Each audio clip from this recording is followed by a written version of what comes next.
So Isaiah Thomas says that he is healthy after having hip surgery. He's able to work out more. He doesn't need help doing trivial things around the house, as it says in the CSPN article. He has no more pain, full range of motion, all that stuff. That's great. And Thomas even says that he's willing to do a pro day or a series of workouts at teams' facilities. He's determined to have a real spot in the NBA with somebody. And so we ask ourselves the obvious question of, are we going to see Isaiah Thomas in the NBA next season? I would certainly hope so. If I had to think of a role for him, it's probably off the bench. I don't think he's going to be good enough offensively to be a starter anymore. I think he's aware of that as well. But I think he can still do something off the bench for somebody. Granted, he did start a lot for the Wizards this previous season because they kind of needed him. The first thing to notice, and according to him, it was this long break in which allowed him to really be pain-free. So we can even assume that in the 40 games he played for the Wizards that he was still hampered in some way by his hip. He was a really good three-point shooter. He shot 41% on 5 threes a game. He also shot 48% on long twos. And he's probably going to have to attempt more of those because I doubt he's going to be able to get by defenders like he did in Boston. He might be able to still do it sometimes. I would imagine Isaiah's got some of his shiftiness and burst back, but of course he's not going to be the same dude, which means he might have to go to pull-up jumpers a lot. But, I mean, like I said, if he was feeling it in his hip and he was still a damn good mid-range and three-point shooter, then I would imagine after surgery, where he claims he's feeling good, that he could be even better on those things. Now, if we talk about Isaiah going off the dribble, and eventually we'll speculate on teams that it would be cool to see him on, but thinking about his game a little bit more, going off the dribble, I mean, I don't know if he's going to have the ISO stuff and the half spin move to the level that he did before, but I figure we could still see him busted out at times and be pretty all right at that stuff, but also he could just run more pick and roll. I mean, especially if we're talking about him playing against bench units a lot of the time, and when he's in with starters, it's him not as the primary option, so he can kind of play off of everything else a little bit more, at least in an ideal scenario. Then I think he can still be a real offensive threat and not just a spot shooter. I don't know how many free throws he's going to be shooting. I mean, he got to 2 a game with the Wizards in 23 minutes, and I don't know if he's going to be the 5'9" cannonball going to the rim. And in fact, I would be confident to say he will not be that. But, I mean, could he get like 3 to 4 free throw attempts a game? I guess. I don't think that's insane to hope for. Now, one thing that would be huge for Isaiah would be if he had a great floater. His percentages from 3 to 10 feet have never been that good, which I was a little surprised to see, honestly. But this previous year, he shot 39% in that area, and even back when he was great in Boston, he was in the 30s from there. So getting a little more consistent with that sort of a shot could be pretty huge for him. But still, I think he can be an option off the bench. Pick and rolls, play off the ball. If he ends up on a team that has some motion offense, that could be huge for him as well. Now, we got to talk about the defense, because that's always part of it. I mean, for one, this is why I'm suggesting a bench role. Like, his defensive limitations are not going to be as exposed against second units, especially if he's on a team where you can hide him somewhere. I mean, you figure against most benches, if you don't have to put Isaiah on the number 1 or number 2 option, at that point you're probably going to be all right. It's like a lot of the time he might just be stuck on some spot shooter who, even if they're included in the play in some way, they're not going to be able to do too much anyway. I think I rhymed a few times there.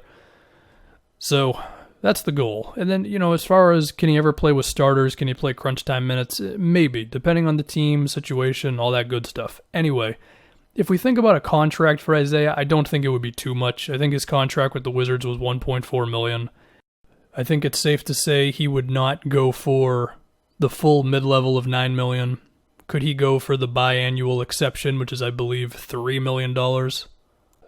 Maybe. In fact, that would probably be his best bet if a team was going to use an exception on him. That's the cheapest one. But there is a chance he just gets a veteran's minimum. And then he's in a bit of a Carmelo situation where you just got to go out there and prove it. So anyway, if I think about teams for Isaiah, the first one I'll think about is the Celtics. I mean, I would love a guy off the bench for them who can really hit a shot, because they throw out the Grant Williams and the Ojales and all that, and Wanamaker. And I mean, those guys had moments in the postseason, but it's also like, are they good shooters? It kind of depends on the game. Whereas Isaiah, I think, would be a little more consistent. That being said, they've already got Kemba, and I don't know if it's going to be good to have Kemba and Isaiah, two guys who the defense can attack a little bit more like that, even if they would not share many minutes together. But at the same time, if you think about it, let's say Isaiah's out there in the second unit, and it's Tatum and Marcus Smart out there with him, and now Isaiah is on the third option off the bench. You could probably do okay there. So that's an idea. And Stevens has already proven once how good he is at hiding Isaiah on defense. I'm mainly talking about good teams right now because, picturing Isaiah on a team that's not so good, like, we would still be happy for him, but it's, of course, not as exciting if we're just thinking about any scenario for the guy. What about the Bucks? They could probably use another offensive option. I don't know if Budenholzer would even entertain the idea of taking on a guy like Isaiah, who, of course, can be attacked defensively like that. But in terms of getting one more guy who's got some juice, I think we would all agree the Bucks need that, and Isaiah could provide that, and I don't know if there's going to be anybody as cheap as him who could give that to you. I do think they have the personnel to hide him, but again, whether Budenholzer would really want to do it, I don't think he would. If we're going to talk about teams that do a good job of rehabilitating players, there's, of course, Miami.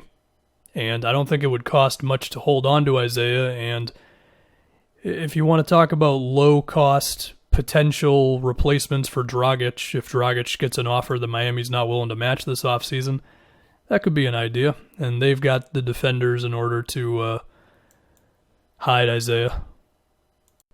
Could Rick Carlisle take on another small point guard project? He's done a great job with J.J. Barea.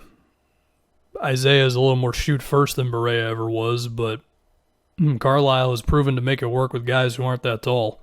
The thing with Dallas is I don't think they have as many guys who could help out Isaiah defensively. If Porzingis is out there with Kleba and Powell, then there's enough rim protection to where it would kind of be okay, but even so, like Luka, Hardaway Jr., Seth Curry, whoever else, it just might not be enough. I'm trying to picture a scenario for the Lakers, if it would make sense. I kind of feel like they're going to hold on to Rondo. And at that point, I just don't know if Isaiah fits in with what they got going on. Although Rondo does have a player option, and maybe he declines it. With how good he's been this postseason, it could be the time to go for it if you're him. I was thinking about Utah for a little bit, just because we saw how good Jordan Clarkson was for them, and I would think they'd want to keep him. But if for whatever reason they weren't able to, and if you want to be optimistic about Isaiah Thomas, it's a similar impact to what Clarkson gives you. I think I'm kind of out of good teams. I don't really picture the Raptors or the Pacers or the Sixers wanting Isaiah. Not even as if I have a nuanced reason as to why, I just gut feeling, I guess. And between the Clippers, the Rockets, the Nuggets, yeah, I guess if we can picture some of the not as good teams, Orlando, I mention Orlando every time. I point out that I mention Orlando every time a dude with some offensive pop becomes available. The Wizards could keep him and just be like, screw it, we're not going to play any defense anyway, so just come back. I have to assume the Knicks are going to end up with either Chris Paul, Dragic, or Van Fleet at point guard when next season begins. Perhaps Isaiah could be a backup. They do need shooting. Just saying. So, yeah, I feel like that's kind of it. Maybe there's some obvious team, but I've done a quick scan through the league, and I don't know, I guess that's what I got on potential Isaiah Thomas teams. But I hope he's back in the NBA, man.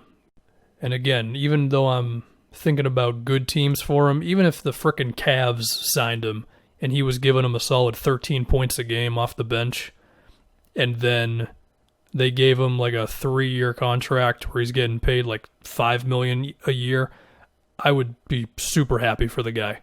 So hopefully we see him next year. Anyway, if you want to like or subscribe, I would appreciate it. If you don't, I also appreciate it because you made it this far anyway.